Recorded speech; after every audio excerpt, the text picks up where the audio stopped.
जय जगन्नाथ सांग मैंने स्वागत करछि आपण मानकर गोटे नुआ मिनी ब्लॉग को आशा करछि आपण माने भलर थिबे। प्रीवियस ब्लॉग रे आपण मानकर रिस्पांस देखि कि बहुत खुशी लागिला। बहुत बहुत धन्यवाद। एमती सब ब्लॉग रे नुआ नुआ ब्लॉग रे आपण मानकर रिस्पांस 8 रु अधिक रहू बोली मु आशा करूछि।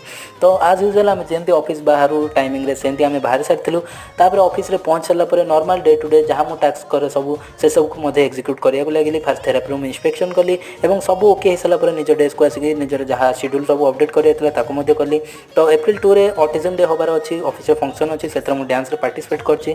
थेरापी रूम रे जाइए किसी समय डांस प्रैक्टिस कली। तो से भीतर आम पेशेंट मैंने आसवा लगी से थेरापी सेशन गोटे पर गोटे चलिया लगे। ये भीतर मुझे निजर स्किल उपर किसी काम कली। तो आज मुझे शिखली क्लाउड कंप्यूटिंग फाउंडेशन्स और बेसिक्स उपर। ये भीतर हो जाता ऑफिस रे लंच टाइम। लंच कर सारापर समस्ते बसिक मूवी देखलु कहीं आज बहुत टाइम फाँका था कि पेशेंट आसवा ना। तो ये भीतर आम पेशेंट मैंने धीरे धीरे कर गोटे पर गोटे आसवा लगे। आज दिन ये शेष होला। पुणी देखा नेक्स्ट ब्लॉग रे।